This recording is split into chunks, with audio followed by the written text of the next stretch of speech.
Can anybody give me an amen for the cab crew up in this joint? Yeah. Ma'am, welcome back to Calling All Beings. I'm your host, DJ, along with the original gangster Cabby. Yeah, look at him playing with. Don't try to make me jealous, Nathan, this early in the show. Wait till we get a little bit into it, man. Yeah, look at him. Yeah, look at him. Man, my hair looks so good. Man. I like looking real good. Yeah, it's getting out of control, man. I got to shave. Everything's getting out of control. I got to zip it up a little bit. All right, so right there to my left hand right there is the brother, Money Nathan, the co-creator of Calling All Beings. Greetings, friends. Happy Thursday evening or morning, wherever you might be. Good to be with you guys. Guys, I've been looking forward to the show all week. It's going to be a real banger. I'm excited about it. What you got to say about our guest, man? He's the GOAT. He's the GOAT. He is the GOAT. That's for real. Exactly, man. He's like the Derek Jeter if this was New York Yankees. Below him is one of the original gangsters of Calling All Beings, and she is a study of UAP. We like to call her Debs. We put another S on the end of it for absolutely no reason other than it's adorable. Hi, Debs. Deb? Hi. Hello, everybody. I'm excited. Hi, I'm DJ. Pleasure to. Okay. Hi. Awesome. Nice to meet you. I'm gonna say hi to people in the chat real quick before we bring on our guest of honor. But this the one with the curly locks to Deb's. I guess it would be Deb's right. She's just below me in this Brady Bunch thing that we got going on here. We don't know if she's in Montana, Alaska, if she's finding Bigfoot or running away from Bigfoot. She is Courtney connected. Hey, y'all. It's great to be back on Cab. I'm so excited about our guest tonight. He's one of my personal favorites, and I've been thinking about some really, really good questions, untraditional lines of inquiry. So it's going to be colorful. Mm-hmm. You know it. Mm-hmm. Colorful. All right. I just want to say hello in the chat. The OG is here. Julie. Hello, Julie Farrell. How are you, love? Carolina's here. Disclosure, ladies. I assume that's Carolina, right? Hi, Carolina. Julie. Talking about James's channel right there, engaging the. This young lady I got to meet at the Free Karen Reed Meal of Food, Amy Positive Pathways. She is in the same line as Deb and Courtney here. She done counsel people. And she done did all that while she was pregnant, going to school, taking care of her business. This right here, of course, is co-host of the FKR business, Bia the D-O-double-G-A, as we like to call her. I think that's it. Yeah, Scott McGinnis is in here. Dumb question. What phenomenon is... You're going to find out. That's why you watching, Scott. All right. Rocker Chick is here from Canada. Oh, Canada. And let's see. Anybody else we got in here that needs to say hello to? No. Oh, Lulubelle is here also from Massachusetts. So what's up, homegirl? Thank you for coming in. And we're going to get into some talk with one of the dopest brothers that we know in the business. And what I mean by that is this gentleman is extremely educated and well-read. It doesn't matter really what tangent of the phenomenon that you wish to speak about. Thank you, Nathan. Which tangent of the phenomenon that you wish to speak about, because he is knowledgeable on all of them. He's talked to the government people. He is an experiencer. He's spoken with experiencers, thought leaders, professors. He's one of our favorite people. He's my friend. Actually, he's all of our friend. I just happen to have gotten to see him most recently when I was in my hometown. So without further ado, please, party people, put them damn hands together for the man, James Iandoli. Can I get it here? For James Iandoli. Hey, man. What's up, bro, Glad man? to be back, guys. Good to have you with. That's the best standing ovation I've ever gotten. If you need a hype squad, man, we are here for you, brother. Yes. Yeah, you got it right. This is your hype squad right here sitting around you, James. So it's an honor to have you back. And with that, I'm gonna let Nathan take this damn thing away because we got all kind of directions we wants to go with you. All right. We really do. James, all right, I'm doing something I've never done with this first question. Okay. So no pressure, but I want you to take just a pause here. I have 13 questions. I'm not going to be able to ask you all of these. So I want you to pick a number, and that's the one I'm going to ask you. I just want you to feel into this. What's the number that you'd like me to ask you? First question. 13. Whoa! I love it. I love it. All right. I knew it was going to be 13. I knew it. Wow. Holy Dan Marino. I can't believe it. So I could get It's a baker's dozen, you know. So, all right. So this is late breaking news. I just literally read this a second ago. So ask a poll. You know, Matt Laszlo. He's doing hard work. He's asking lots of folks on the Hill questions, hard questions. He just recently interviewed or got a soundbite from Senator Cory Booker about the drone incursions, and Cory Booker just told Matt that Cory was told directly by officials that that is not the case, that the FAA did not authorize these drones. So what are your thoughts on Drone Gate? You know, what is the picture? What is going on there? What do you feel in your connection to this phenomenon? Do you think there is an NHI component to this? And if there is an NHI component, why is it happening now? Why the intermingling with seemingly some prosaic drones? Wow. I really don't know, because a lot of what I've seen is prosaic. And what I mean by prosaic is human technology, even if there's like some classified technology involved. You know, whether it's ours or others, most of what I've seen seems to be conventional human technology, even if it's clandestine technology or classified technology. There's a lot of interesting reports, but you know, other than that, nothing stands out to me as like, wow, this is like the phenomenon taking the chance to engage with us in a proactive way. It doesn't seem to me like one of those scenarios. If anything, if this was a flap, like a UFO wave or UFO flap, it seems conjured. You know, in the sense where I would say in this case, it seems more like stagecraft rather than the phenomenon itself. That's just my speculation on it from being, you know, half informed. I haven't done like a super deep dive on it, but I have been keeping notes on it, and that's my best take.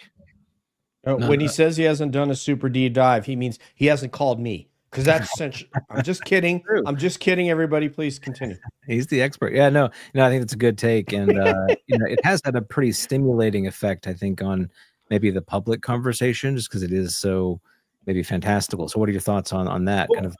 Well, so exactly, right. And I think that the UFO or the UAP conversation that's now reached the mainstream narrative, you know, whether it's popular or not, in the sense of, well, there's still this kind of plausible deniability aspect. There's no doubt it's a mainstream conversation now, but that, you know, that's exactly an excellent cover for if you were trying to either test the public, test the reaction and communication systems from you know, local, regional first responders, and how they would respond to such kind of things. So again, just my own perspective, it just seems very human.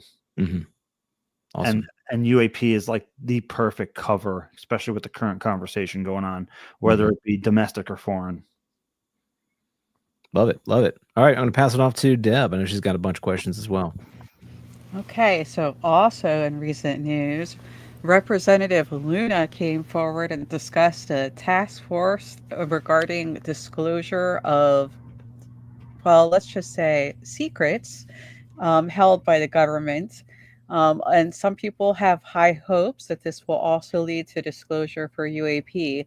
What are your thoughts about the potential of this task force?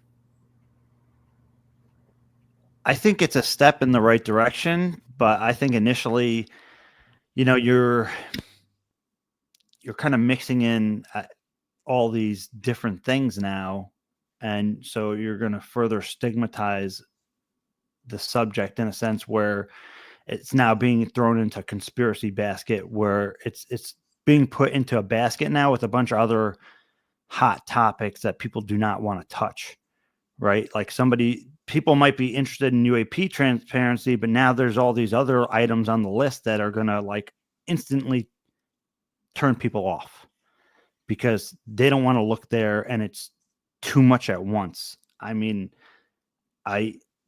personally, as an American, as a United States citizen, I like the idea that they're going the transparency route. But now you're mixing all these other things into the UAP conversation on transparency, and it has the potential to complicate and stigmatize the issue a little bit more and make it a little bit more politically charged based on the kind of demographics that have certain viewpoints on those hot button issues.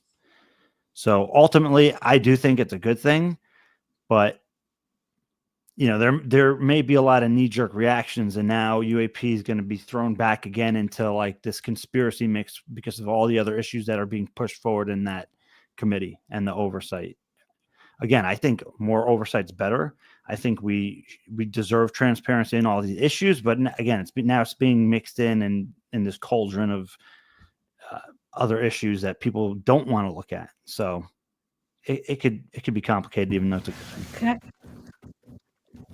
Can I ask a quick follow-up? Yes, You can just say yes or no on this. One person mentioned the possibility that this could actually be used to continue lies and cover up. Do you think that there's any possibility of that? Yes or no is fine. I mean, there's always the possibility, but I think we're at the point where that does not even matter. Okay. Fair enough. I'm sorry, Deb.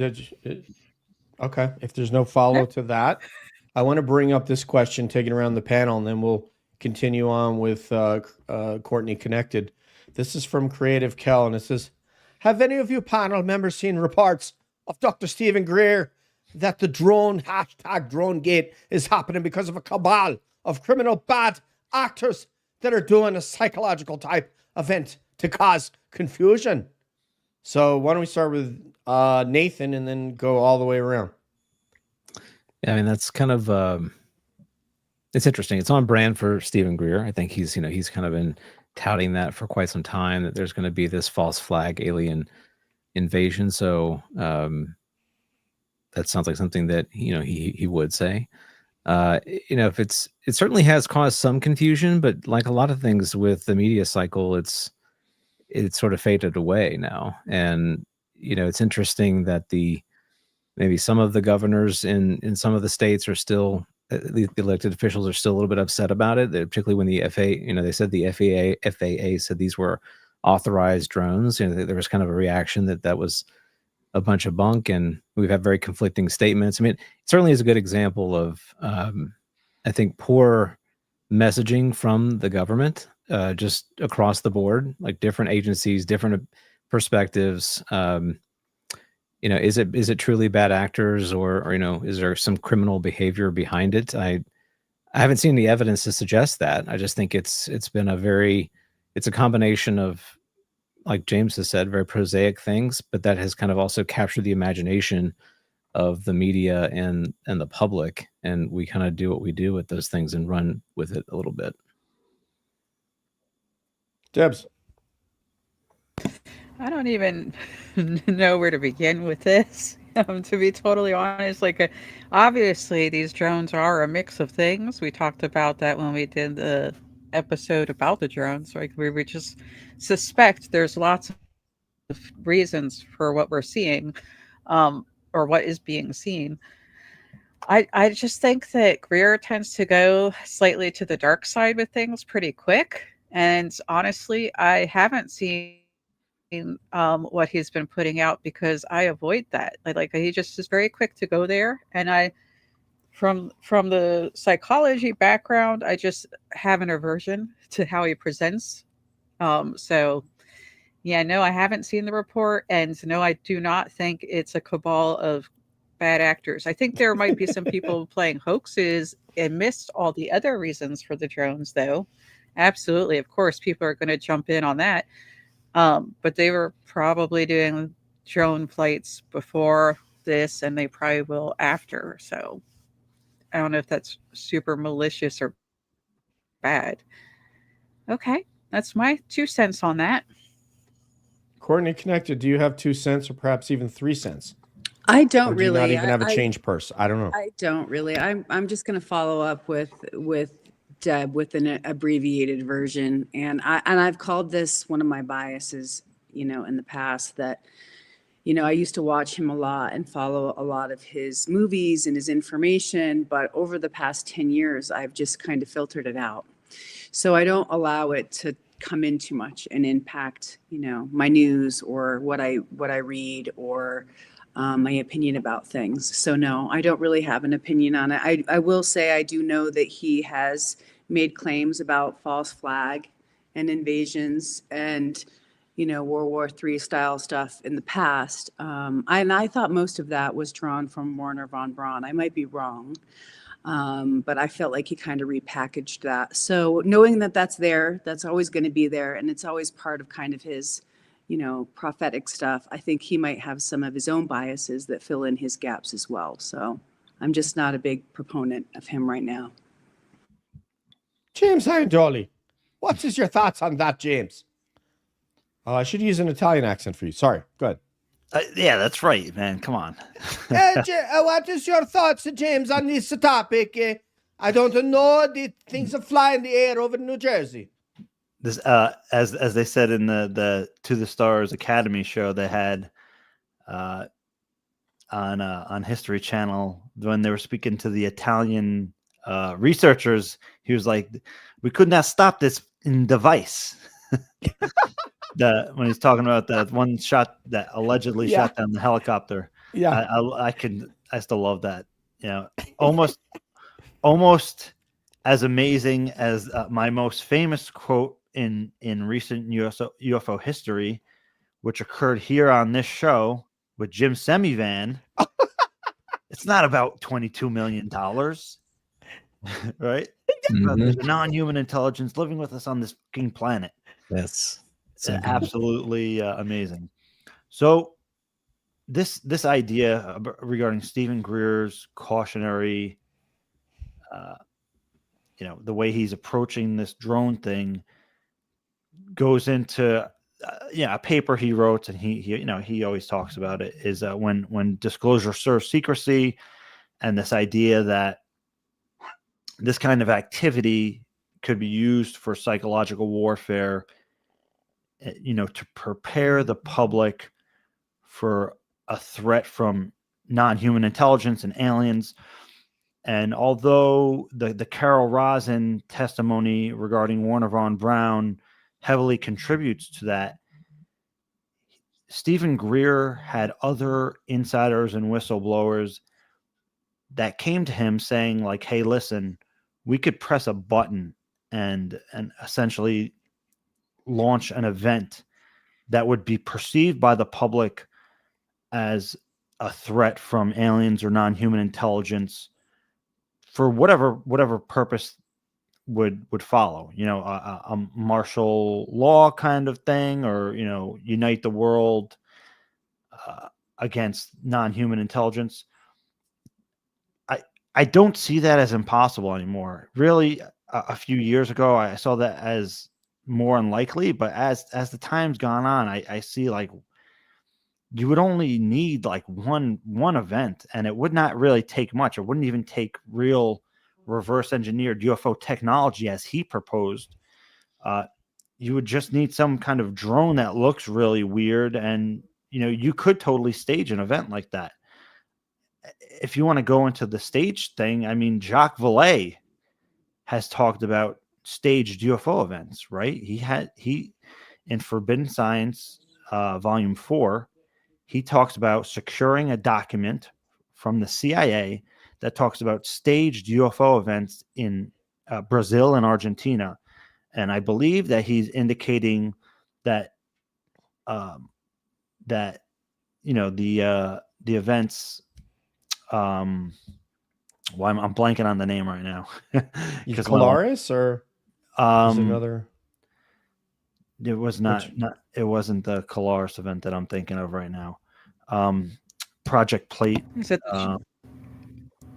But regardless, in Brazil, and he was talking. I think he was talking about those events, and recently had even Jeremy Corbell come out publicly talking about this 2027 thing, and it's based on a 1970s document that he had read. So I don't want to completely undermine that perspective. Stephen Greer does have a lot of sources, for better or worse. Some of them might be feeding him disinformation, and the idea that they're going to use all of this as a threat might actually be the disinformation. I don't know. So it's complicated in that regard. And I think the best thing that we can do is keep an open mind and keep every possibility on the table. If he's putting that out there, and he's right on a lot of matters, ahead of his time in a lot of ways. But again, his personality and the way that he may say things kind of gets in the way, and a lot of information gets lost, unfortunately, in that regard. So I want to say it shouldn't be dismissed, but take it with a grain of salt. Thank you, James. And I've heard you speak at length about that you were once, a protege, I guess, of some sort of Dr. Stephen Greer, and he did a lot of very, very important work, including what they say, leading up to that press conference he had at the National Press Club, and you did CE5, under his tutelage and guidance, and have led, many, many people out for experiences. So there is that. When it comes to this sort of modern stuff that he has to say, I'll be honest with you. I'm going to break up my answer into two parts. One is going to be really, really simple for everybody, and this part is just my opinion. I don't really pay much attention to him. He may have good sources or great sources. I really don't care very much because he got into this personal back and forth with people that he didn't like, that he thought were stealing the narrative or the spotlight. So once you sort of poison that water, I don't really want to drink from the water anymore. I'm not saying he doesn't have value or anything like that. I'm saying I personally don't care much what he thinks. And people that have watched Cab historically probably know that I've said that before. Secondly, regarding the drone incursions or drone gate over the northeastern states and Jersey and Picatinny Arsenal and all that, which Jake Barber talked about, that they actually went out and did an op where they they flew their helicopter and looked at some of these objects. So I'm going to make this very, very simple so that everybody can understand it. Some of the craft that are flying are anomalous craft. Many, or maybe most, as James alluded to, of the craft that are flying are prosaic aircraft that are of a quadcopter type or rotary wing aircraft or fixed wing aircraft or just straight up drones that people can buy that are out looking at those smattering of aircraft that we don't know what they are. And because for 70 or 80 years, nobody has been willing to step up and answer this question, and the current administration is going to be no different. I'm sorry to break your heart if you think that it will. Then that's why they keep coming up with these narratives. Because how do you explain something that you can't explain and say, oh, our airspace is there's stuff flying here and we can't do anything about it? That's not the answer when you're part of the National Command Authority, of which the president is the head. But there are a lot of people underneath him that don't want to admit that there are some things flying out there that we don't have control of. So it's very simple. Yes, there are some anomalous craft flying. Yes, there are. Sorry if that scares you. And most of the aircraft that are flying are not anomalous, that are looking at and looking through sensors and using different sorts of ISR technologies to have a look at. Okay, pretty to put a bow on it. We're good to go. All right. Is it I think it's Courtney's question now, right? Yeah. Yeah, it's me. And since James brought a couple things up in his reply, it's got me going between one thing and another here. So I was going to bring up the UAP czar and ask you to comment that, but I'm going to put a pin in it because you brought up Jeremy Corbell's reading something in a document, but I kind of wanted to segue into your thoughts on his, I guess it was just a short, and it's not a documentary, but all of his clips and things from being at the hearing, him, reflecting on what happened in the hearing, and basically the culmination of his most recent project saying something coming in, right, from upper atmosphere or whatever is the lie. Okay. And so this is like one of the newest things that has come into the news. And I'm wondering, in your own processing, where you've come to kind of put that in your own research, and then what you think about how to guide other researchers about teasing out these very subtle differences when you hear sources or stories or whatever, like how you vet information. I think that would be something that people would really appreciate hearing about your own process. So it's also a two-parter. Yeah, I mean, I guess I would just say that you can't hang your hat on something that you just don't know. You just have to take things with a grain of salt and see if you get other data points that connect to that. And you have to consider alternative perspectives. I mean, is the idea that the whole something coming in from outer space here is just putting that out there, just the disinformation itself? I don't know. Right. That's obviously something that we can't confirm. So what can you really do with that? And if there's nothing that you can really do with it, maybe you can talk to a few people and gather some information. But that's exactly the kind of distraction I would want people to get hung up on, rather than focusing on what you can do with actionable intelligence. Right. So I guess that's the way I would address that. And how do people presume to know where every intelligence is from? Like, how would he know? How could someone just say, "Oh, they're not from here; they're from here, all of them"? How does he know that? Who? Well, I don't know. I don't think Greer anybody knows, but I think people definitely heard about the James Webb Telescope, and there being some signatures from that. So I think people were trying to do that and figure out actionable intelligence at the time and tease out what was coming in. So I just think it's interesting because it's a cultural thing that's happened. And I wanted to know what your comments were about it, because I was sure that you had heard about it. And also wondering how to guide other researchers when you get something like that. But you answered it. Yeah. So, good enough. Here's another one, James. Do you want to react to this one from maybe we can have Nathan read this in some sort of a northern English? No, I'm just kidding. Go ahead. I don't do accents yet, really. All right. So Greer, I guess Greer has recently said, one, no CE5 has ever been dangerous. Right. That's right. I've heard him say that many times. And two, all abductions are human. Yeah. So your thoughts on that, James? Yeah, I don't think you can make blanket statements like that. CE5, I mean, generally speaking, CE5, if people have a negative experience, it generally is a one-off. And I'm saying that from an informed opinion, by going out with hundreds of people and speaking with many, many thousands of people over the last 16 years at least of doing that work. That within itself is a long conversation, but to speak generally about it, having negative experiences during CE5 is a one-off, right? The thing about abductions being all human, I don't think you can state that. Yeah. I don't think you can just right. even as Greer would say, that's non-falsifiable, right? You can't prove that. So therefore, I get his perspective in the sense that there's like these weird things that come up, right?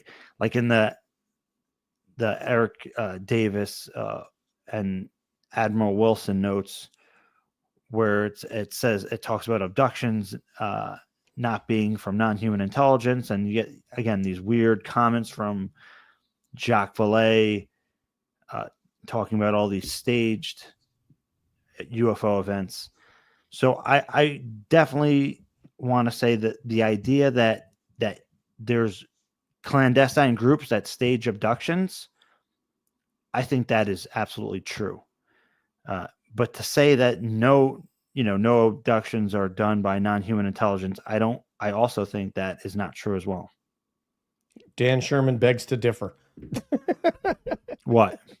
About all because of the abductions that he believes he participated in providing the coordinates for and way above black. Because remember, well, no, what I'm saying is I think that there are both. I think that right. Yeah. But I'm saying is, as far as all abductions being human, I said Dan Sherman begs to differ.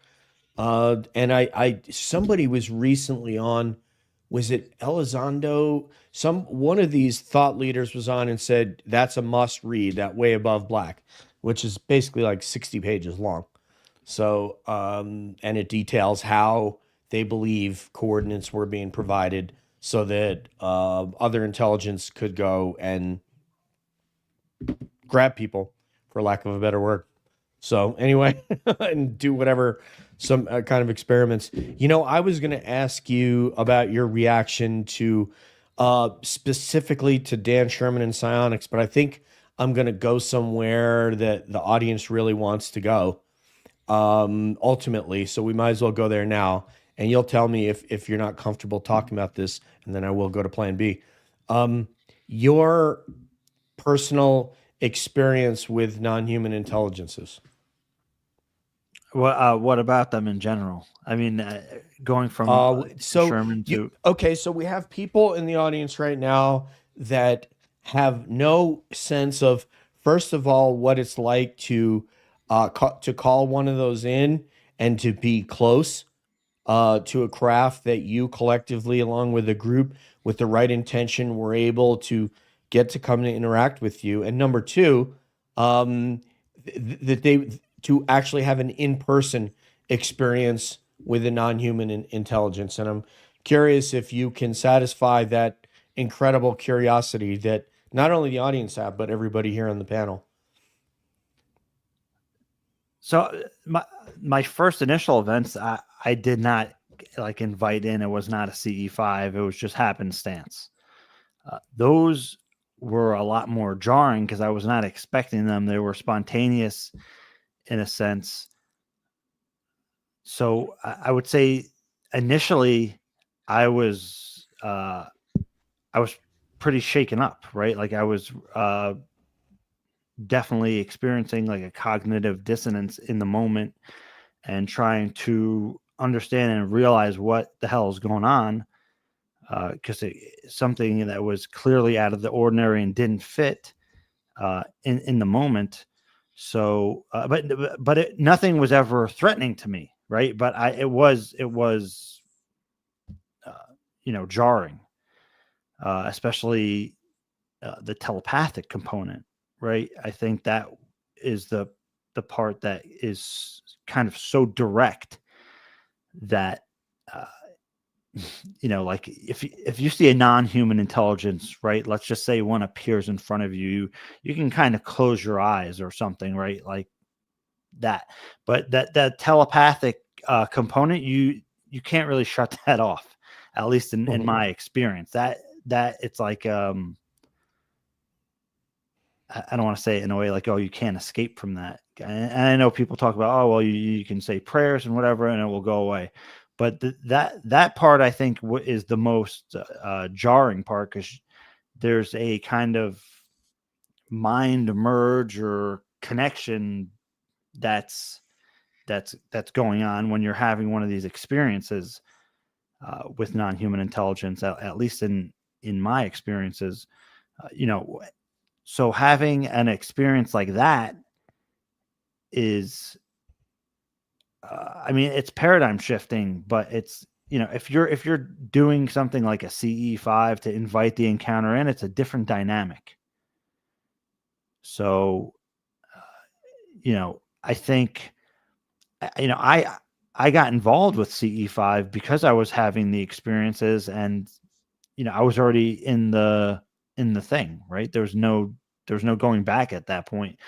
So I wanted to go as far as I could, I guess, in trying to understand what was going on. And at least if I was in the ocean, to some extent, practicing something like CE5 or contact work, I can navigate a little bit and be part of the conversation and in that dynamic. So I'm not just an innocent bystander.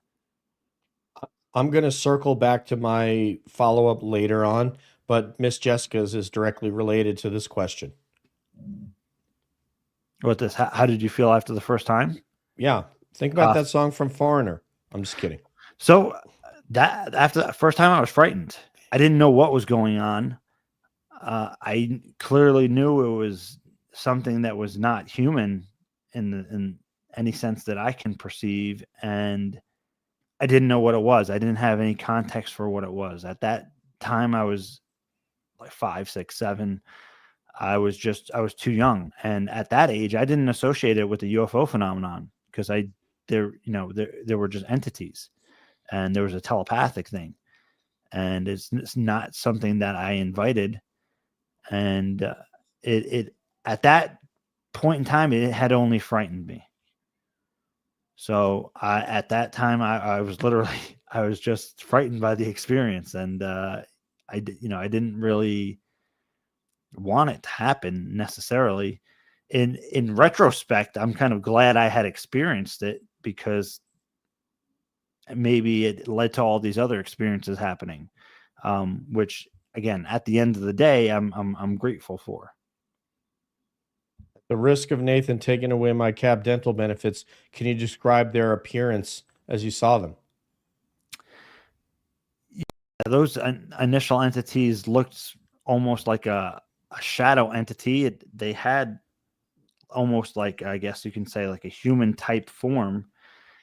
Whether that is something that was imprinted in my mind or that was actual, I don't know. But they looked almost like a human form shadow entity that had a scintillation to them, like a very soft glow. And they collapsed into orbs. And wow, that was basically what they looked like. And again, I don't know if that's a true form or that's something that was imprinted in my mind for me to perceive, to try to make sense of. Yeah, but you just described, it's a shadowy like figure that collapsed into an orb eventually. Yeah, like it had what you would consider like a head, shoulders, arms, and a torso. Okay. That's awesome. I mean, you can't suppose what, but at least you can describe what you saw, however that came into your consciousness, that, whether they projected it or that's what it was in consensus reality, who knows? Well, just to add to that is the first thing that I heard, and more than heard, I felt it in my body, was he can see us. And that freaked me out, like beyond anything. Because oh my God, because when I was seeing it originally, I'm like, am I seeing this? But once I heard, and again, it's not just hearing, I felt the voice and the connection in my body. He can see us. That's when it became real, right? There was no question in my mind. I was actually seeing something at that point. All right, everybody in the chat, this is going around to Nathan. We are going to get to later. We will get to these questions. You're going to have to hang in there, but we got Cabbies that got questions, and I've just realized I want to do a solo one-on-one so I don't have to share James with any of you, and I can just ask all my questions. So that could be coming up on a future episode. Go ahead, Nathan. I'm sorry. We'll do a 4-part cab interview with yes, everybody will get an hour with James. Full hour with James. All right, so James, I've got 13. You've answered 13, and number 9 I'm taking off the table because it's already been talked about. So give me another number, not 9, not 13. I love this construct. 4. All right. I love this one. All right, so number 4. Why the different humanoid morphologies? Are some of the NHI taking genetic material from Earth to create hybrid intelligent entities from Earth's past? This sort of ties in, like, I guess, a possible speculative theory here, right? We've heard about insectoid entities, mantis entities. We've heard about, small grays, reptilian. Everything is bipedal for the most part, but they also have a very sort of tangible connection to something in the Earth biosphere. And then there's speculation that the Earth has gone through some cataclysmic, cycles. And so, I wonder, what do you think about that? Do you think that there's some sort of genetic retrieval and also upscaling program happening with some of these non-human intelligent beings? So I think there's a lot of possibilities for that. One, again, as you kind of inferred, is that maybe there's something like crypto-terrestrial, right? Another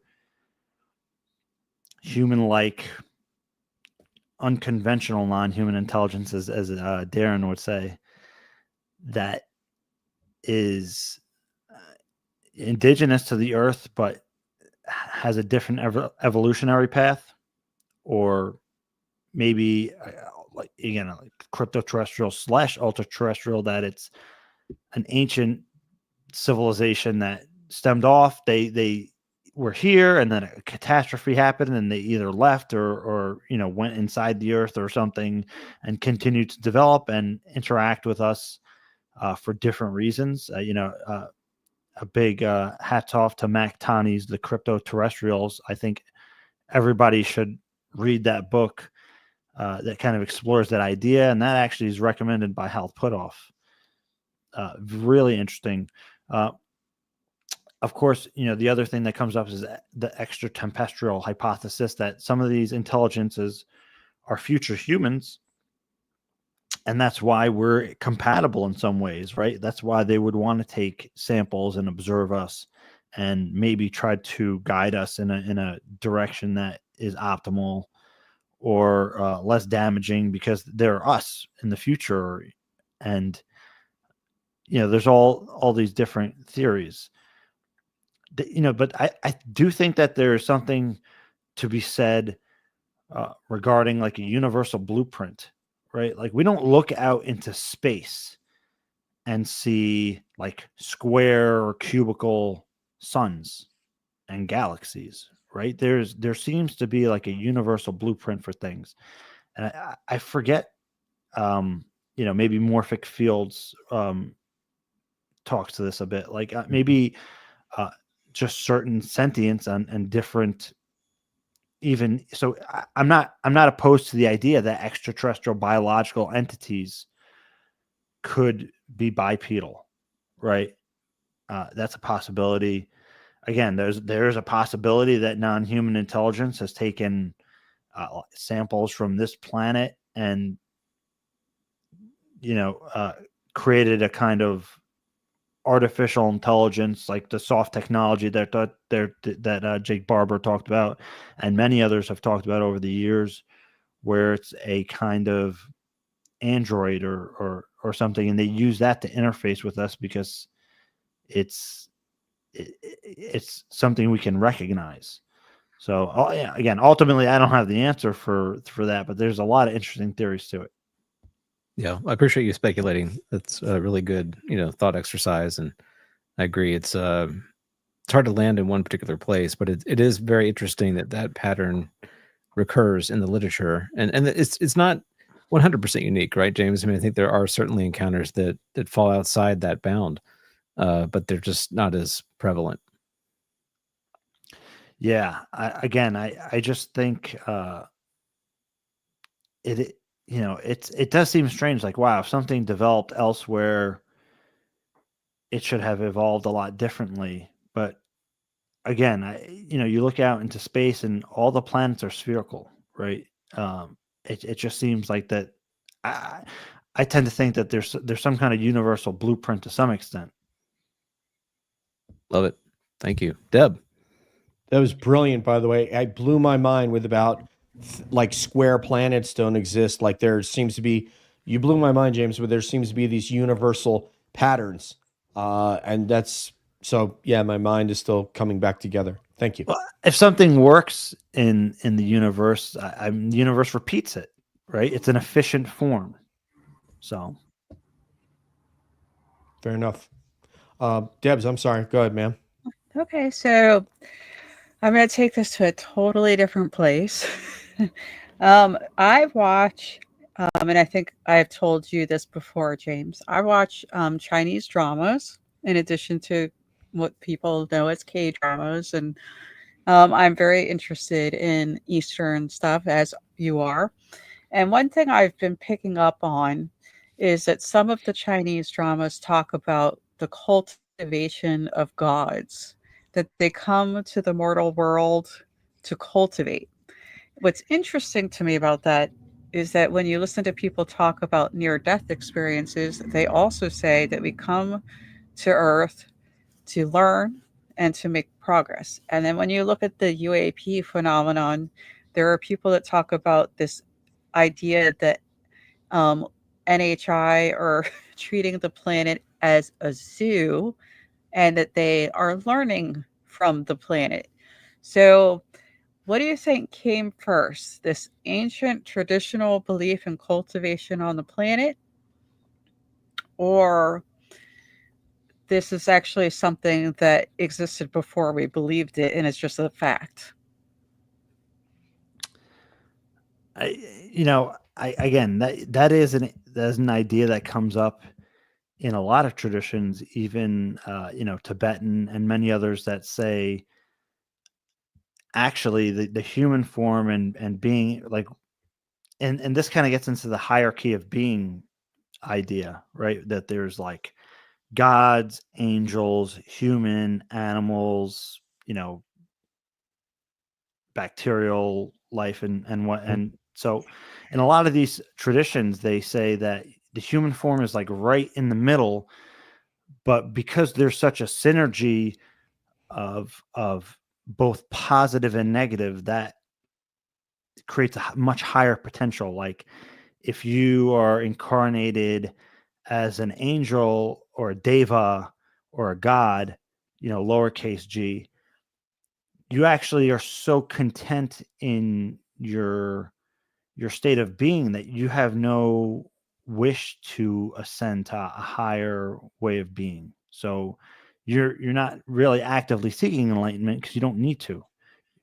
So that kind of gets into like the Buddhist thing of the Four Noble Truths, and the first noble truth being that to live is to suffer, and the idea of Buddhism is to eliminate that cycle of suffering through enlightenment.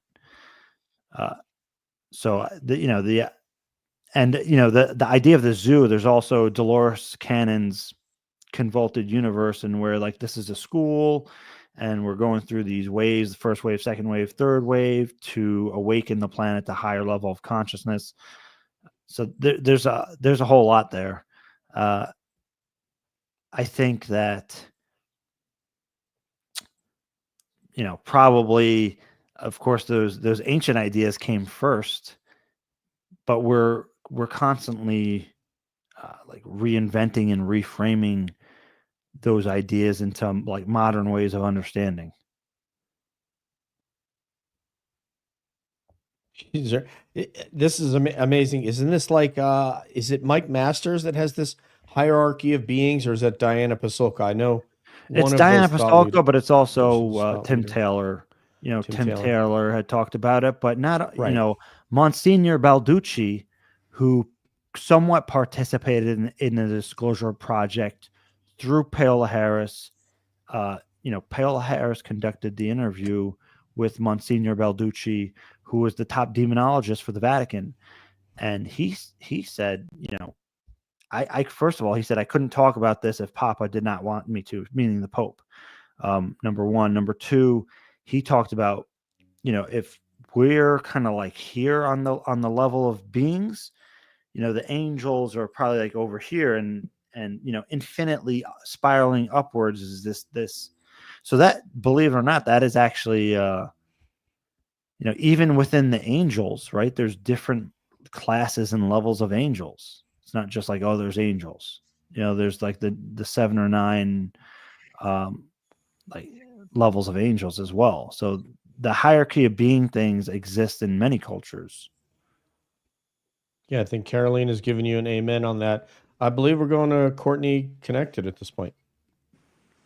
Yeah. So also, don't forget night school. There was another night school in Viola Petit-Neal's book, Through the Curtain. Remember, she talked about basically the caudate putamen stuff. Right, way before. In the 70s, right? And then Gary Nolan crazy talked how, about. it's just crazy how that stuff just is right under our noses, as Robert Bigelow would say. Right. I'm going to go even more like crazy and on your noses. So one of my questions coming in, which you partially already answered, but I think it can go further. And this is just your personal opinion. And also maybe with the caveat going in that NHI contact is neutral or benign. Okay, let's stay out of the super positive or the super dark. And just start in as like a formula benign. So one of the things that you're seeing is people who have been having these experiences since they were kids, right? And so the reason I kind of brought up Viola Petit-Neal is there's some, talk about how those contact experiences can shape your perception, right? From the time you're little all the way over the course of your life. And some people talk about being like multiple generation experiencers and having these experiences since they're children. So I'm just wondering, because I think this is a really important question about that entanglement piece, right? When you're feeling like you're going to have some kind of contact or there is some kind of sensory experience that lets you know that you might have an encounter. Can you describe that to people? Maybe if you have some personal feelings of what you've noticed in your own sensory experience before an encounter, or maybe even like different types of things that you've heard from other people, how they can kind of tell beforehand. Because sometimes, we hear that we can feel it before it happens. And even with like the Nimitz, they showed up, right, at a certain place, before Favor got there. So is there some little takeaways that you can give people about what it feels like when there's some kind of precognition, or is there some kind of knowing before an encounter with anything? And in many cases there are. And I mean, I don't think you recognize it until having multiple encounters, until you're able to kind of recognize it for what it is actually. I mean, for me, a lot of times, I mean, maybe I'm a bit biased just because I've gone out to do contact work and stuff, but a lot of times, like if I know it's going to be a good night, I can feel it before it happens. I feel like it's almost like, personally for me, I feel like a very mild nausea, but it feels good. Is like almost like a little bit giddy. There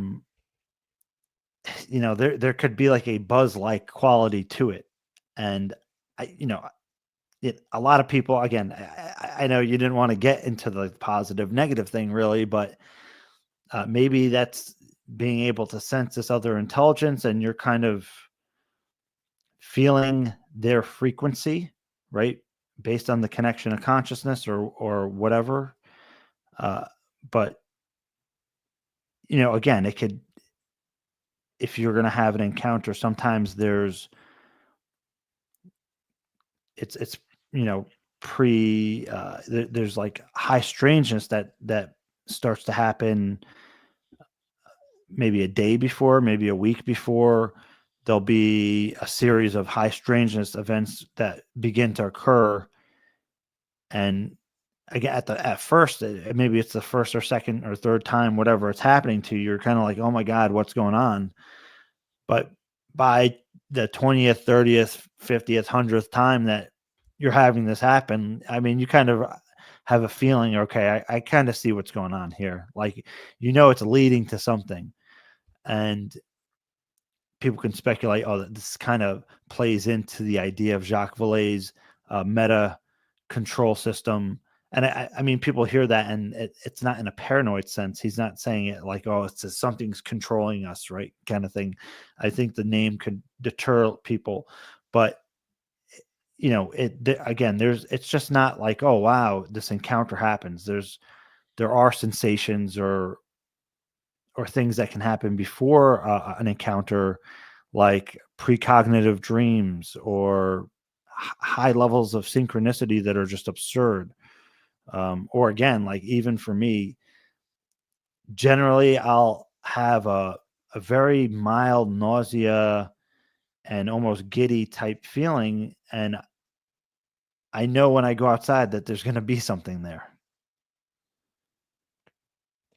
James, we have a lot of questions for you in the chat here that I've starred. So I'd like to take them as a lightning round where you do kind of quick answers so we can continue going around the horn. Is that okay?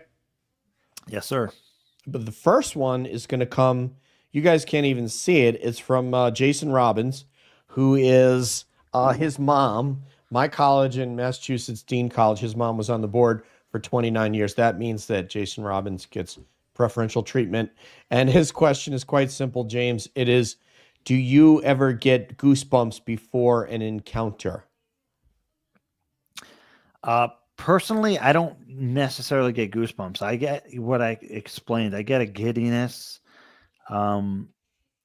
Maybe even sometimes of like a mild Kundalini type thing where, I can say like my biofield or subtle energy body can sense it before my body or my mind does. But I know by now what that feeling is, right? Like I can consider it subtle energy, and there's some kind of activity in the subtle energy field. And that's how I know, generally speaking, if you have some kind of subtle energy, the majority of people, if they're not familiar with it, are not going to know that it's going on. There's physical sensations to that. But if you're familiar with the experience and you say, okay, there's some kind of like activity in my subtle energy body or field, that can mean a number of things. And if you're familiar with that experience, you take note and you know that's what it is for what it is. Okay, so no to goosebumps, but not generally, yes, yeah. No, but he gets a certain he has an awareness before he actually can see or he feels it, I guess, before he sees it or hears it or something like that. Is that the simple way to say that? Or A lot of times, yeah. And again, okay. it's so for the best way to translate this for most people, especially if you're not aware of like subtle energy, I'm putting in quotations because people want to interpret that a bunch of different ways, your aura or whatever, your biofield, is that for most people, they're going to notice a shift in their emotions and it's going to be spontaneous. Yeah. So, but there are, if you're sensitive to it, there's also going to be physical sensations to it. So you might have a shift in your emotion and you don't understand why that's happening. I mean, again, you can kind of trace that back, and it's actually your subtle energy field. And again, for me, that I have enough experience with the encounters, both spontaneously and through, human initiated contact events, that I can notice it. I understand exactly what you're saying because this is how I feel when Victor's on duty at the Paradise making pizza. It's the aura around me. I could feel when I'm about to have a great New York pizza. I get that same feeling. When Victor's not on duty, I don't get that. So I see what you mean. And I want to say, just like people think, subtle energy body and biofield, and this is kind of woo woo, but there are physical sensations to it. So it's not just like this metaphysical idea. There's layers and layers and layers going from metaphysical to physical. And as you become sensitive to them, you're gonna be able to notice them and feel them as they occur in real time. The outermost layer working down into the physical. Right. I smell what you're cooking, not what I'm trying to say is it's not just some like imagination field, right? Where there it is an actual thing as far as we can determine. as even though if we don't completely understand it in a scientific sense, there's this kind of thing where it's from metaphysical to actual physical and physics. Yeah, if this emotion, these emotions, if you've ever felt danger before it occurred, if you felt and been in love, you felt this. So anyway, let me get to these. Let's do these as a lightning round. This is from Mick from England. Question, James, what does James think about the secret space program? Is there such a thing to do with the title SS program? So Mick is awesome. Thank you. He's a great guy. I do think that there is, look, to think that there, I always say this is that the way I kind of try to differentiate between the disinformation that's been put out there about the secret space program, because it is so sensitive. It's one of the most sensitive things about this entire thing, right? Like, you consider what Dan Sherman was doing, part of the secret space program. So I like to just call it absolutely 1,000,000%, the classified space program. But again, as far as the name, I don't know, but there are people within aviary who were being recruited to what we consider the classified or secret space program once they went out into the private sector. And initially they were actually denied access, even though they were being positioned by somebody. I mean, they were recommended by people within that program, and subsequently denied, at least initially, as far as I know. But there is such a thing. There's a lot of disinformation out there. People are going to have a knee-jerk reaction, and I have no doubt that's by design. Thank you very much. A great answer, James, and very, very enlightening. Perhaps Nathan would like to read this one. Yes. All right. So from Disclosure Ladies, thank you. Question for James. Can you explain how the telepathic messages come through? Is it a commanding voice? So this is the thing, right? It's when people hear telepathic, they automatically assume it's this kind of audible sound that they're hearing. And that is 1/100th of what is going on. Love you, Julia. And that's so sweet. That's my polar bear. My little dog is sitting next to the thing. Hi, Julia. Really, my partner calls me a polar bear Okay.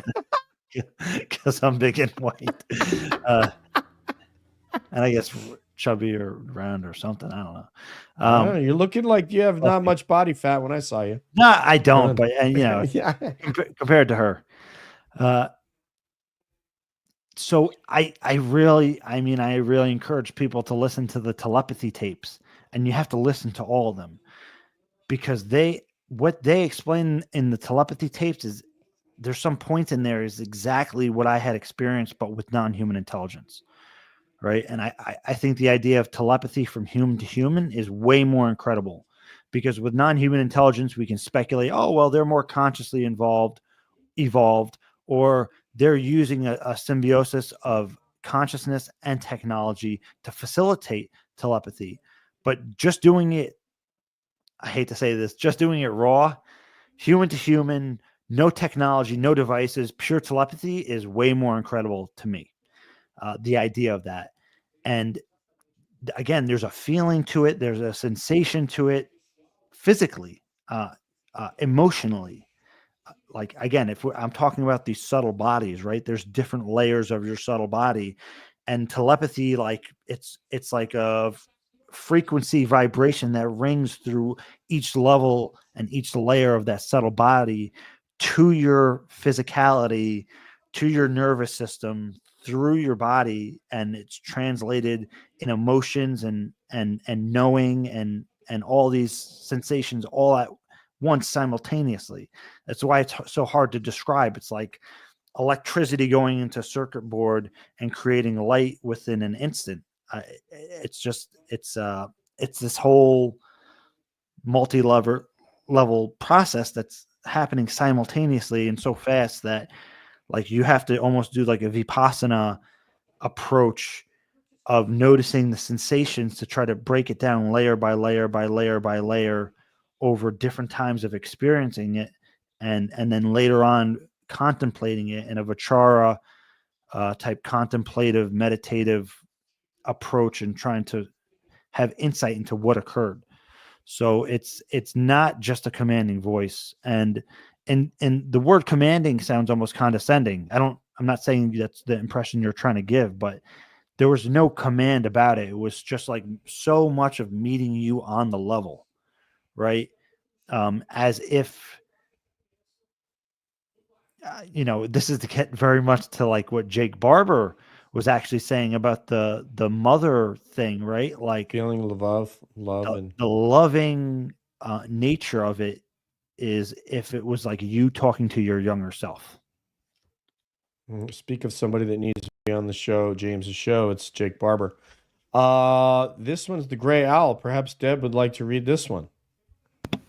Question for James. Did any of the x-rays you bumped into shape shift?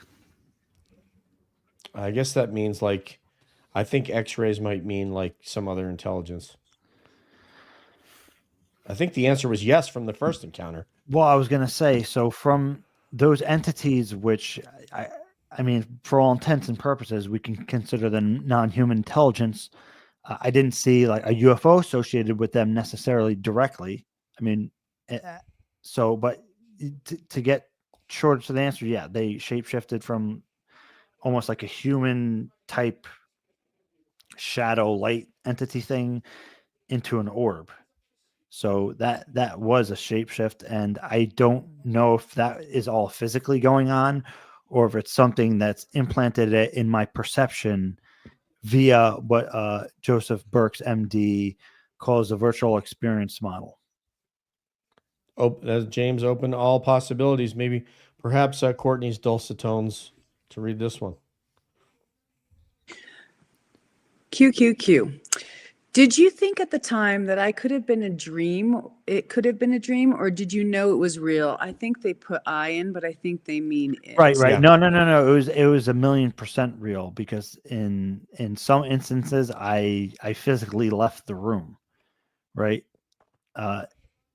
It was not a dream at all. I've had contact type dreams, right? And that's a whole nother tangent. But no, these were very real. I was awake. I was frightened. I was putting the blankets over myself. In some cases, I left the room many times because it happened, like I said,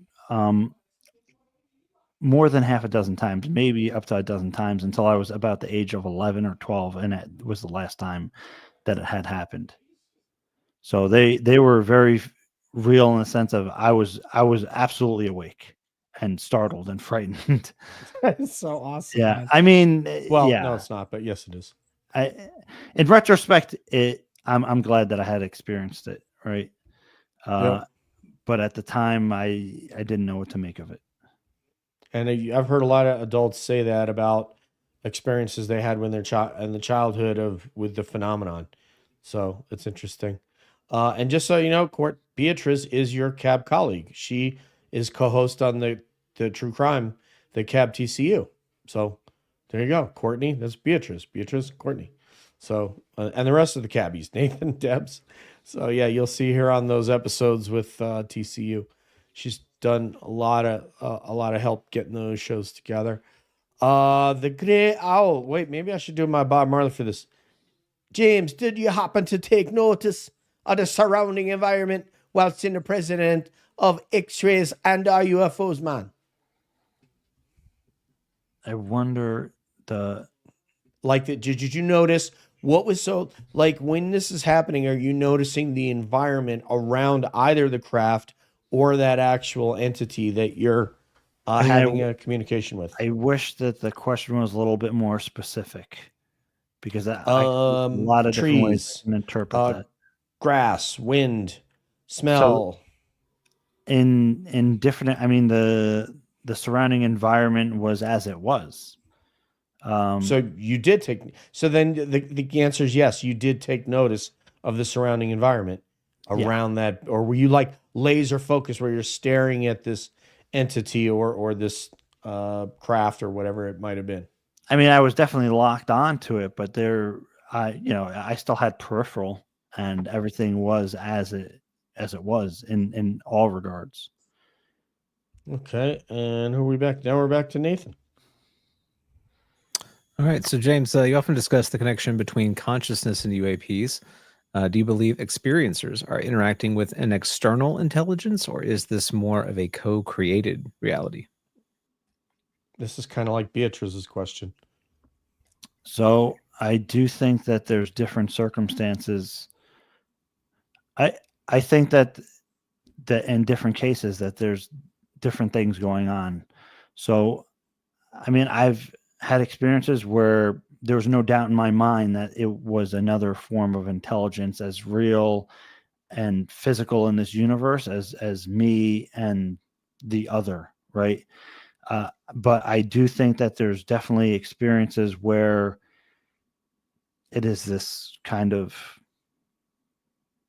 co-created reality thing. So I don't want to say it's one or the other. It's both. I think that's occurring if you take into account both, like UAP, UFO, and phenomenology, and anomalous experiences, and lucid dreaming, and the whole thing. So I think that both things are going on, right? James, Great. I don't think it's one or the other. Could you extrapolate a little bit on maybe like how non-duality might intersect with that question?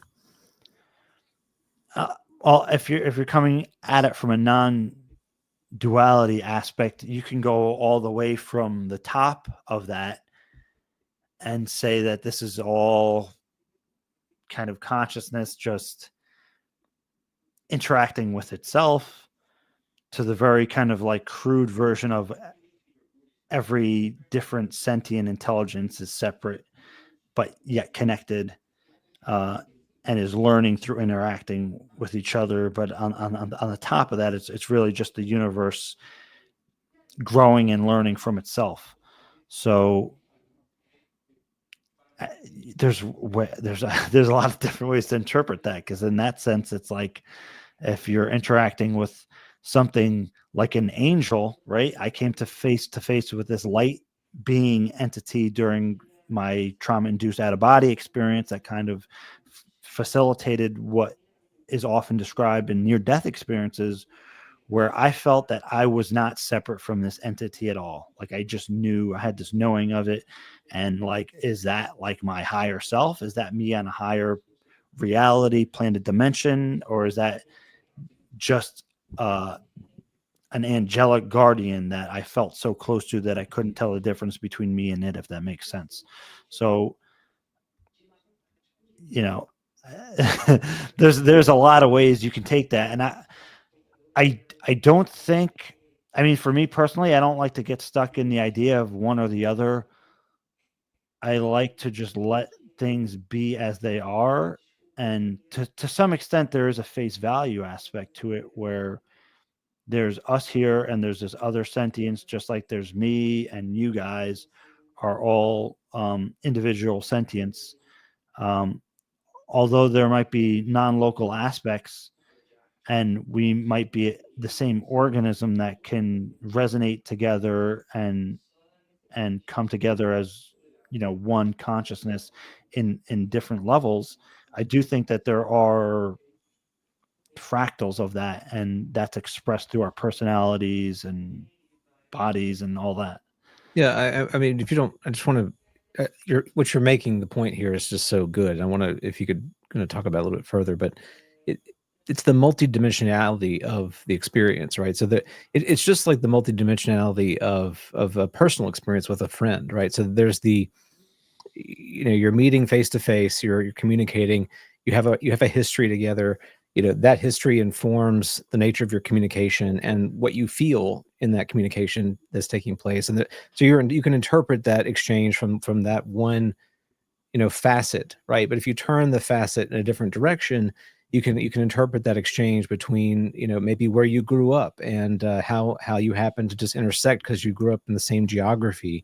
You can keep turning that facet, you know, and see maybe more macroscopically, you know, just your two human beings that are interacting in the environment. So you can keep turning the facet and gleaning different meaning from the exchange. And I think that's a critical aspect of this, right? It's to not just look at it from one facet. It's to look at all facets of this diamond, if you will. Well, that's absolutely. And I think there's something to be learned from each of those facets. Is kind of like an important takeaway from that. And we have this question right here. Debs, I don't know if you're reading or Courtney. I don't remember who read last, but we have a question right here from our chat moderator, original gangster, Julie. I'll go for it. Must we accept our status in the hierarchy, or can you change your stars? If you've tried and failed, are you punished? Meaning that hierarchy that Diana Pasolka spoke on, I think that's what she means. So if we're talking about that, must we accept it? I mean, we don't have to accept anything, but my approach is generally acknowledge whatever it is, right? If there is a hierarchy, then that's what it is. We shouldn't overly identify with anything like that in the sense where we're putting ourselves in our place, or we're going to let other advanced intelligence put us in our place or determine where we should be. So I think that, I mean, if there are beings that are more advanced, either technologically or spiritually or in wisdom or whatever, I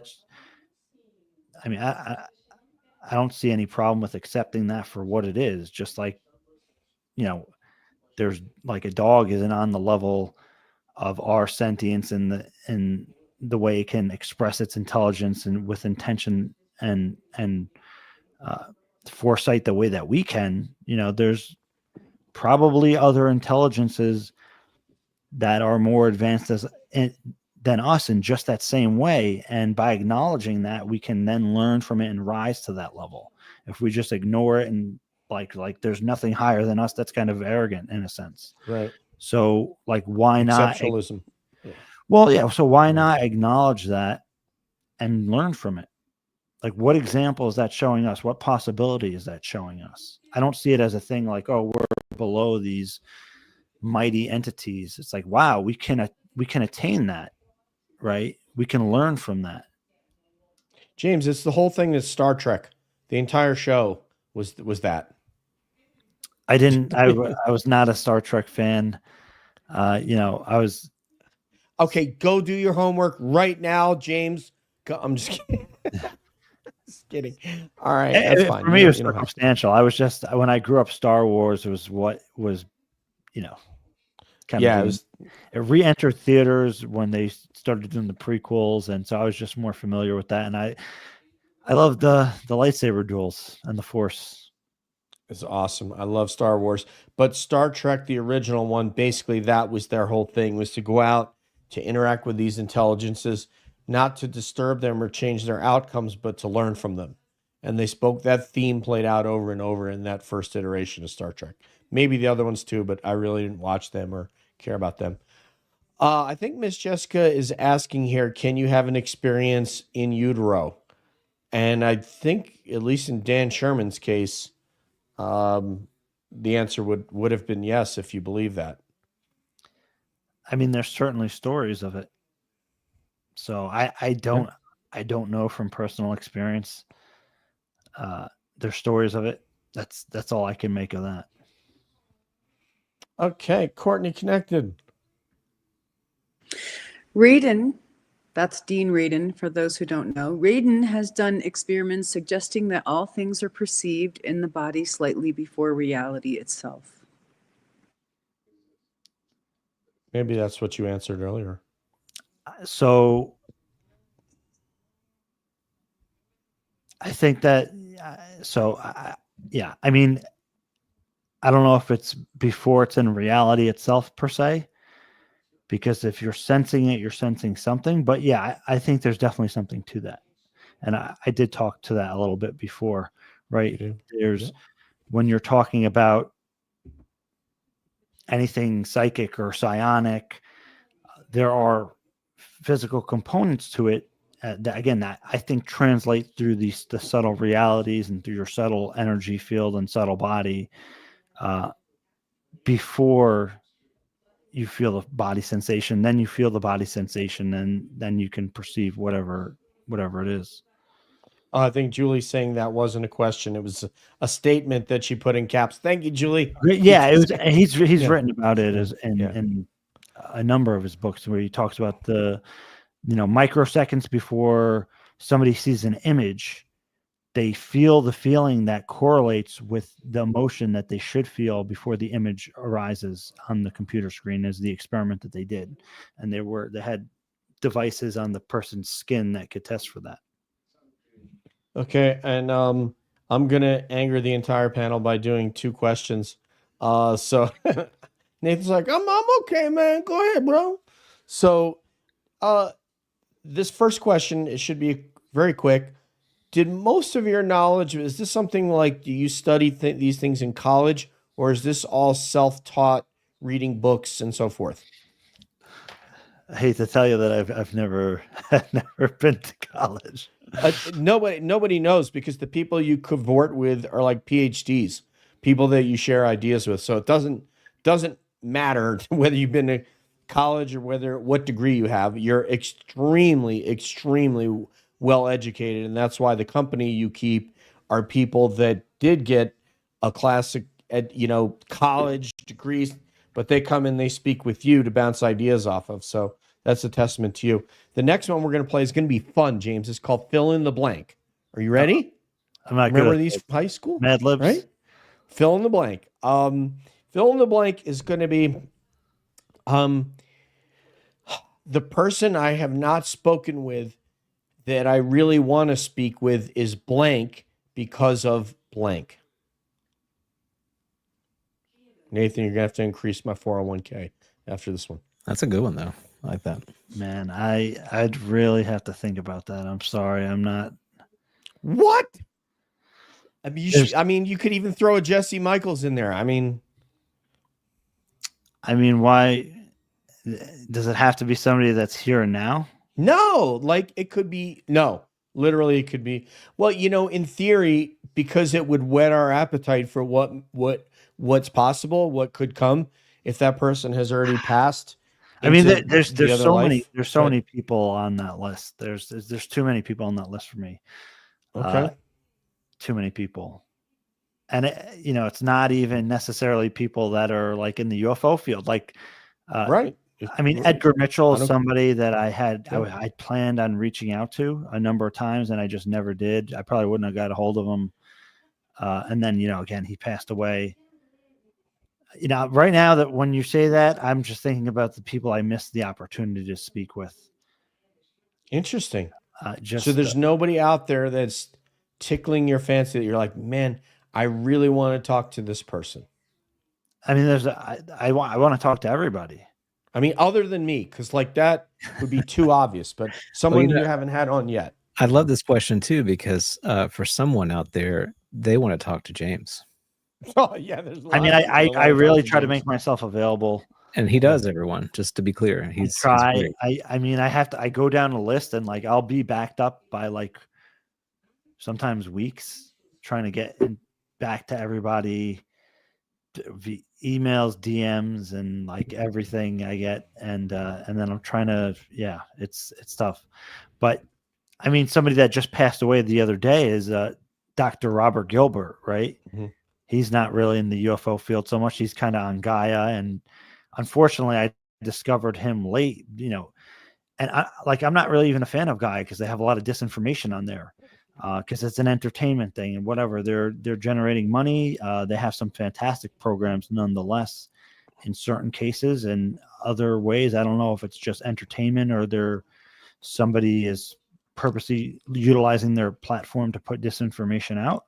But there are good good things on there too at the same time. So whatever it is, what it is. Dr. Robert Gilbert was awesome, and I would have loved to talk to him. I tried to have him on Another individual I tried to speak to is Greg Braden, right? I'd love to talk to him. His PR people, I guess they didn't think my channel was big enough, so they kind of turned me away a few times. Please, man. I tried to help with that.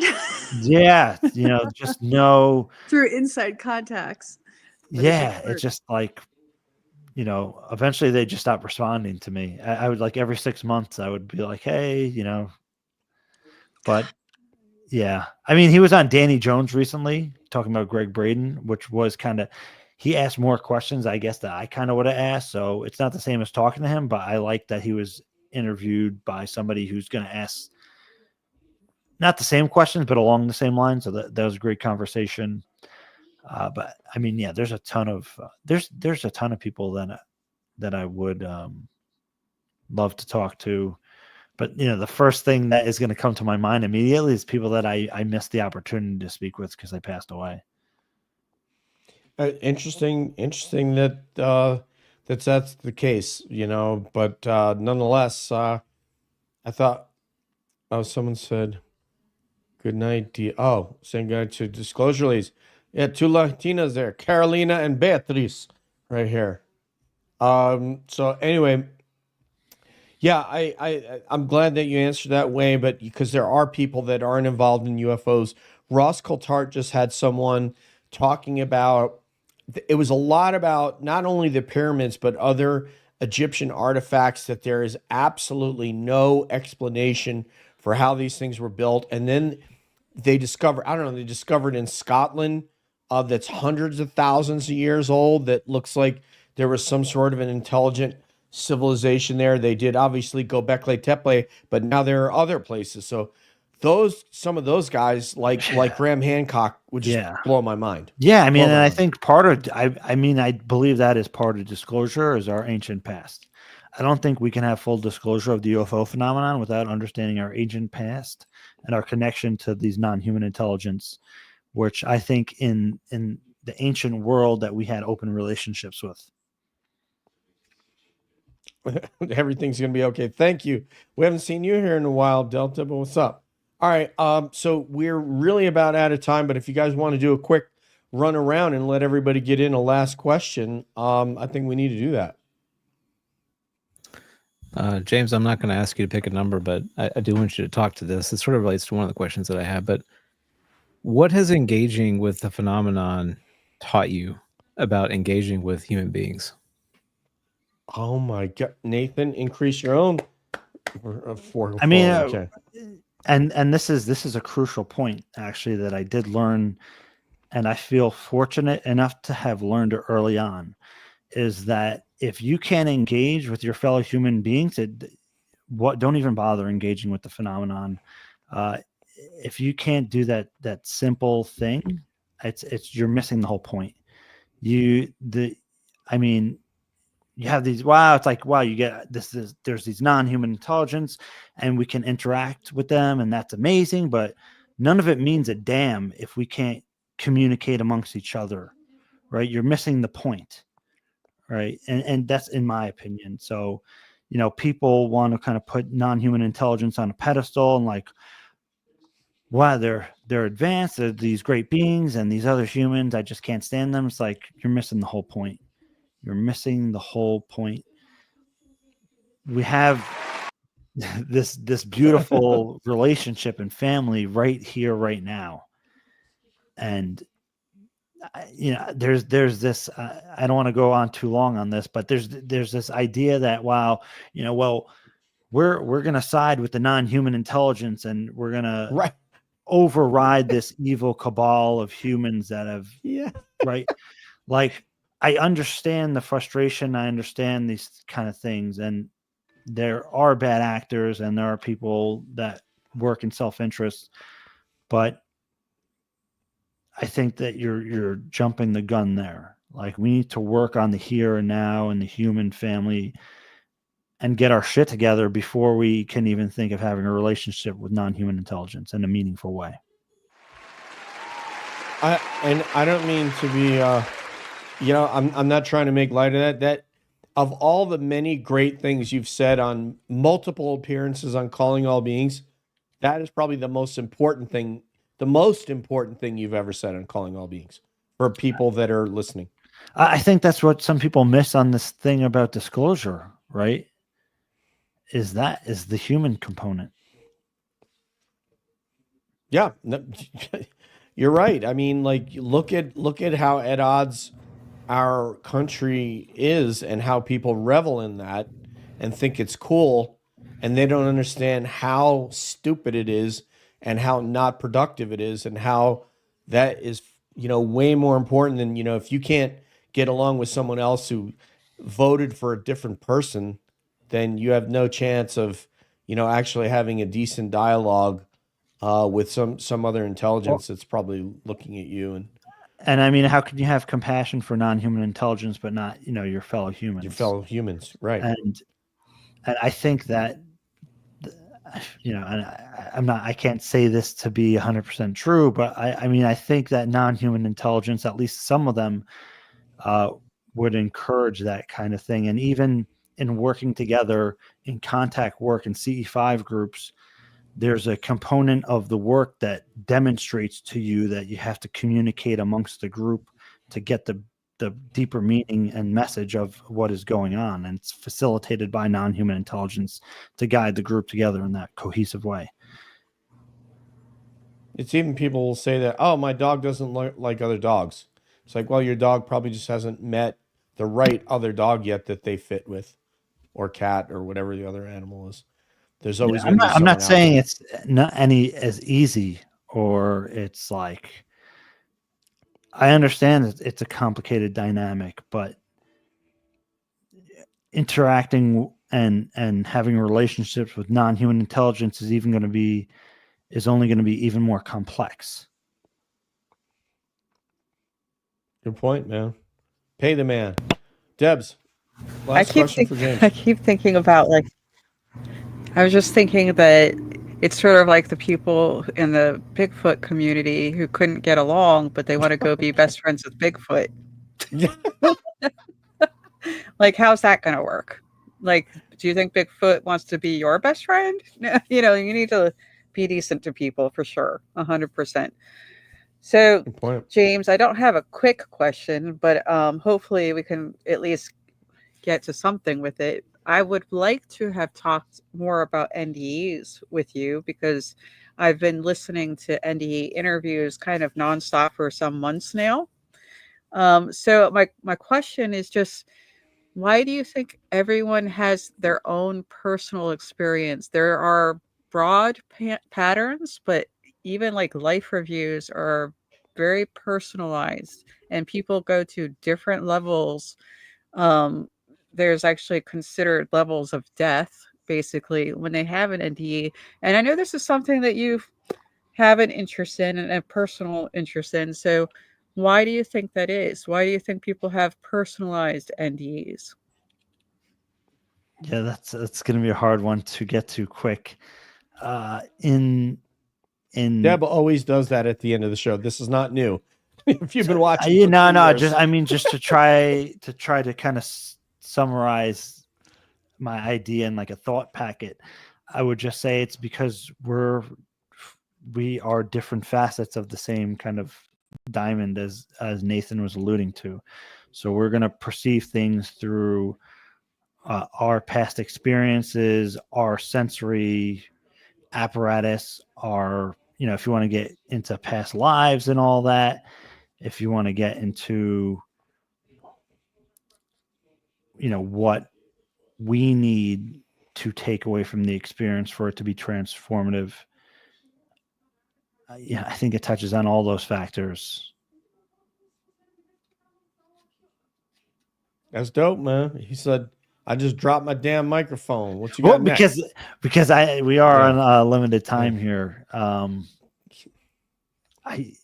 think it has to do with, if you were to have an NDE at the age of 10, and even though you're the same person, if you had an NDE not at 10 but at 18, I think it's going to be a completely different experience. And your sensibilities. I think it's based at where you're at that time, and there's so many moving parts to that again, it's even the same person, I think, would experience a different NDE moment to moment. For the Hey, record, Danny Thomas, welcome to one of our cab members. Just want to say hello. I just wanted to say, for the record, I've decided that when I do pass, I will be a unicorn with wings. I haven't heard anything that contradicts my ability to do that yet. Yeah. Court, go ahead, man. Okay, I'm going to bring up a controversial topic, but I think it could be instructive for people who are thinking this question because it's come up recently. And that being said, that we want to be friends and be compassionate towards all our fellow humans. I know you know this from the early Stargate research when they were starting to do remote viewing. They found out that a negative impulse or a negative stimuli affected the remote viewer a little bit more or quicker than positive. So just kind of thinking about that as an umbrella. Let's just say that there are people that are out to do malice of forethought, right? Or they are having telepathic experiences and they want to try to connect with someone else. So I'm just going to say in general, let's say there's a bad telepath, okay? What practices have you learned? Because I know this question comes up all the time for various different things, but I'm bringing it into telepathy. What practices have you learned for protection if someone is trying to connect with you telepathically and you feel it, let's say you're aware of it at a meta level, but you're not caring for their consciousness engaging with yours? What can you be, there are any instructive things that you can share with other people in the audience that you've learned in terms of cleansing, right, your own aura or your own subtle bodies and how to deal with that interference? Yeah. So, I mean, generally people like to hear that, there's like exercise or meditation or prayer that you can do to kind of protect yourself from that. And I believe that all those things work. So you can do yeah. So this is another complex question. You could do meditation where you visualize golden light around yourselves and you ask the universe for protection and, that kind of thing. You can, if you're more Western oriented, you can pray for protection from an angel, a guardian angel, God, or whatever your religion is involved with. But the most soundproof psychic protection is going to be something that this is not going to be popular because it's not easy, right? But it's right there in like Buddhism and yoga and all these kind of things, even the 10 Commandments. And this is something that Darren Academian calls spiritual hygiene. And I love that term. But if you have a clear conscience and, again, right speech, right action, right mind, you take care of yourself physically, mentally, you have compassion for others, just people on that level, they're not going to be able to mess with you. If you are fortified in that kind of right way of being, right? Like if you're in touch or you're flowing with the Tao, you're somebody with malicious intent using psi is not going to be able to mess with you because your aura or your subtle body is going to be too strong. You're going to have protection from higher intelligences that you're constantly in communication with. You have a more direct connection with what people call a guardian or thing. Again, it's getting a little woo, but things like that. People that are utilizing psi are just not really going to be able to mess with you. I tend to believe that myself, and I totally agree with you. I just thought since it comes up a lot, these kind of concepts, it would be nice for people to, in the audience, hear your answer. So thanks for taking the time. Yeah. Courtney, can I answer that one as well? Which one? The one you asked him. Sure. So for me, it's a projection of If you feel that trying to enter, you project duty head, duty head, duty head, and they'll picture duty, and it has a tendency to make them not want to enter. Is So that I like would Beavis and recommend Butthead? duty head. But You're it's kind of like that level. I mean, but anyway, in general, though, I do want to say if you go to Paradise Pizza in Verplank, New York, no, I'm kidding. No, but like being in a high vibrational state is kind of a protection in itself. A practice of like metta, loving kindness, or well-wishing meditation, cleansing your mind and your auric field, and all those kind of ideas are all things that are going to contribute to that. all right. So duty head, maybe not the best technique, Nathan. I don't know. It could work. Could work. All right, Courtney, let's go with Cabby goodbyes. well, Yes. if I'm Sorry. leading off Cabby goodbyes, I'm just going to Yes. say thanks, James, for being on the cutting edge of everything and doing all you do and bringing all the great people that you bring to your podcast. It's one of the best. And also, just tonight, like being willing to be vulnerable and share experiences that people might not heard about you, and taking that risk. I know that can always be a little bit tricky. So thanks for sharing that for people who are listening. And I just love your work. So keep doing all the good things that you do. Amen. Debs. Well, James, thank you for leading by example for how people should treat other people constantly by being generous and educational and informative and receptive to ideas. We appreciate everything that you do 100%. Always want you back. Thank you so much. Always. Yeah, James, I don't ever feel like this is a goodbye because you're such a accessible and gracious person in our community, and we're really grateful to have you on with us and to share in this conversation. You've been knocking it out of the park lately. I just want to make sure we pump your show. For those of you who haven't had a chance to make your way over to James's YouTube channel, Engaging the Phenomena, you need to get over there ASAP because there's just gold. He's been just turning out gold lately. A lot of really good content. I don't know how you do it, honestly. You've just been cranking it out. I don't know if you've been keeping these in reserve and just like dumping them strategically. I don't know what you're doing, but it's amazing. So folks, give him a watch and a like and a subscribe. And he's a great follow too. So he's posting great content all the time on X. Well worth your time to engage with James as you engage with the phenomenon. So again, James, thanks for being with us. I love James. All right. So He's just deadpan.